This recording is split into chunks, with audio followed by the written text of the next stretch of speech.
making God's everything taking okay. care of us, yeah. Small bad thing happens, could have been worse.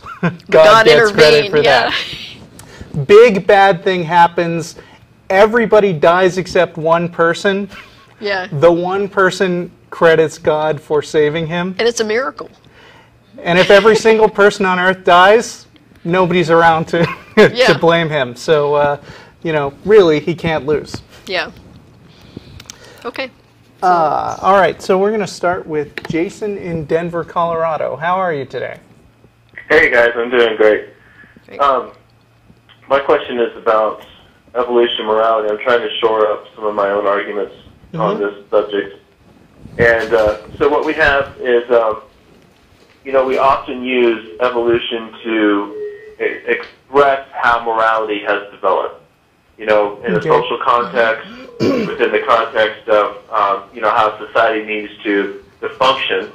And so we've developed our sense of morality from that. Okay. Would you guys agree with that? Only partly. Okay, so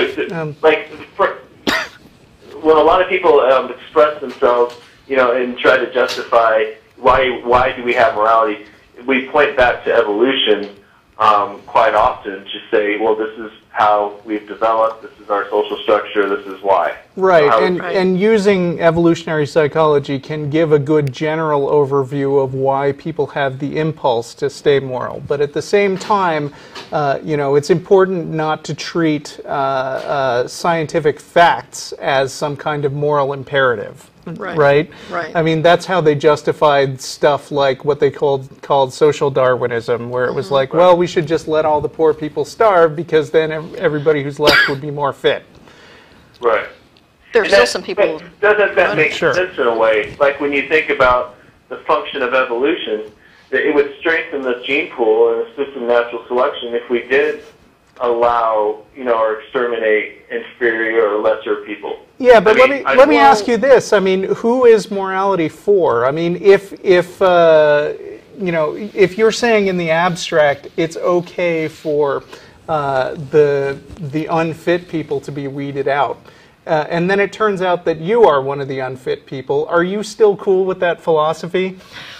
Well, I'm not talking from my own perspective. I'm talking more from an evolutionary perspective. Yeah, but who cares? I mean, yeah. But I mean, evolution isn't a thing. It doesn't have feelings. It doesn't have desires. And as far as humans are concerned, the point of having morality is to make things good for us. So why do we even use evolution to justify morality at all?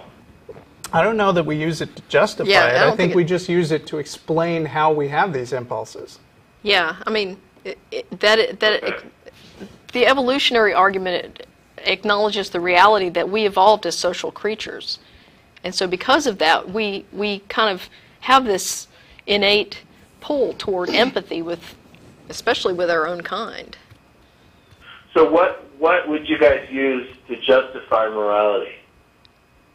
Besides, like, just my own desires or wants or needs, because everyone has different, and they can all conflict with each other. So what, if you're not using evolution, what principle are you using to justify good behavior, moral behavior, if it's not based on an evolutionary process? Right. Well, I mean, essentially, you're dealing with one of the many extremely complicated problems in philosophy. And one of the things that religion tries to do is come along and say that this is all explained if you just make up a god, which is really no more satisfying to attribute it to one authority outside of us, whether you're attributing it to God or some abstract natural forces. I mean, for instance, suppose that there is a God, but we're not his chosen people. It turns out that his chosen people are some bug-eyed aliens off on Alpha Centauri. And it turns out that in the divine purpose of God, the only reason that humans exist is that someday in a few millennia, we're going to make a tasty snack for them on the way across to the other side of the galaxy. We don't find, I mean, however much we may think that adhering to some outside external forces of morality may be a good thing in the abstract, when push comes to shove, really morality is about making our own lives good.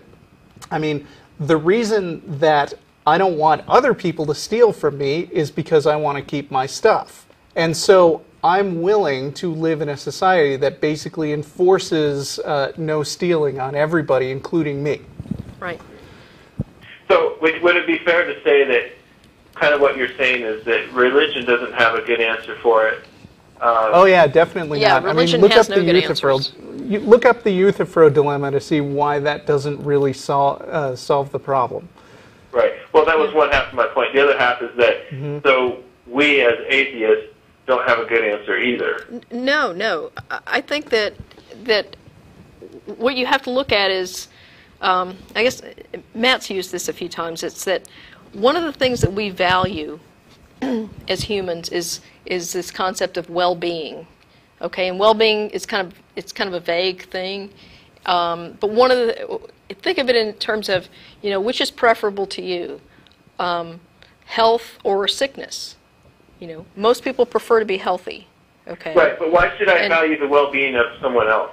Because it's intrinsically, we're social species, and it's right, intrinsically but that's the tied to argument. us. That goes back to the evolution argument, and that's why I was saying we go back to that evolutionary point, Okay. but it breaks down. Why does it break down? Well, the point I was originally making, how based on natural selection, we should weed out the inferior and the lesser, based on evolution. So if we're going to go back to that as a catalyst for. But again, go on. But that gets down to, I prefer health over sickness. I prefer life over death, and so do other people. And so we make rules that benefit all of us collectively. Because if I say that we're going to weed out the inferior people, and I buy into that rule, one day I might be categorized as one of the inferior people, and I don't want that to happen. So I'm not likely to sign up for a rule that says we kill all the inferior people. Right.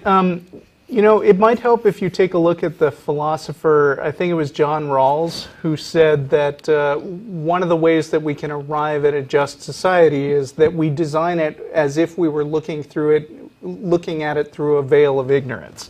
So let's say that I don't know anything about my role in society. I don't know if I'm going to be especially strong or weak. I don't know if I'm going to be mentally retarded. I don't know if there's slaves in the society. I don't know whether I'm going to be a slave.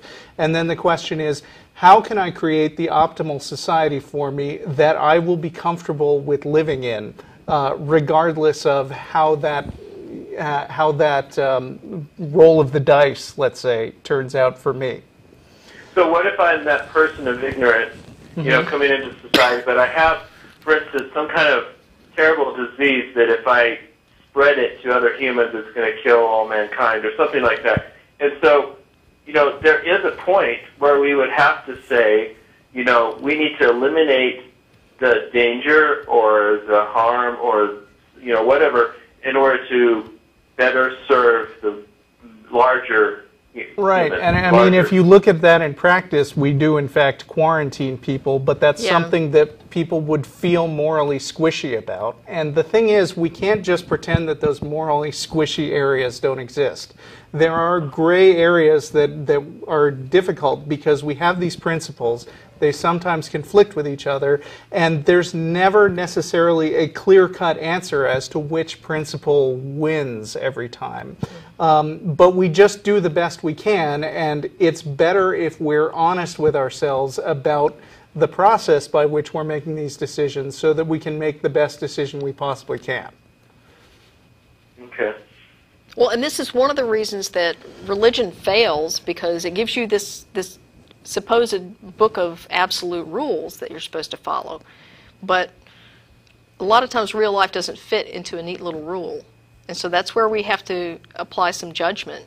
And morality does come down to judgments. We make judgment calls about different things all the time. Because the question I get from theists is like, well, how can you condemn what Hitler did because he was trying to, be selective and better humanity as a whole by, eliminating the lesser and stuff. Oh, how can I condemn a murderer? Because I don't want to be murdered. How can you condemn someone using the course of natural selection? Or That's not natural selection. That's not natural selection. When you go and kill somebody, that is not natural. That is a guy going and killing people. Yeah. And point to one social species on the planet that routinely endorses, its members killing each other off for no apparent reason. Right. I mean, the important thing to bear in mind is they're trying to get you into a position where you'll say, okay, well, maybe you need God to be moral. But I mean, the fact is, those things which they take credit for, like don't kill and don't steal, I mean, those were codified into law in primitive societies way before these monotheistic religions came up. I mean, it's more of a practical matter of hey, a lot of people are dying in that village over there. How do we deal with it? Or a lot of people are coming over here and killing us. So how about we band together and fight them off, and then we make rules about that sort of thing so that we don't have to live with that kind of constant threat on our lives. Okay. And of course, religion doesn't do it because, I mean, if you're going to take Hitler as an example, Hitler said that he was doing what Jesus would have wanted by exterminating the Jews. Martin Luther, who helped to spin off Protestantism from what at the time was only the Catholic Church, wrote some horribly, horribly anti-Semitic stuff about how the Jews are full of lies and should all die. So, if you're asking where you get your... If you're themselves from those people. Yeah, and if you're asking where you get your morality from, it sure ain't that book. Yeah. Right, I agree with that, yeah. Okay. All right. Well, thank you so much, guys. Okay, Right, thanks for calling. Hope we helped out. And we're going to move on to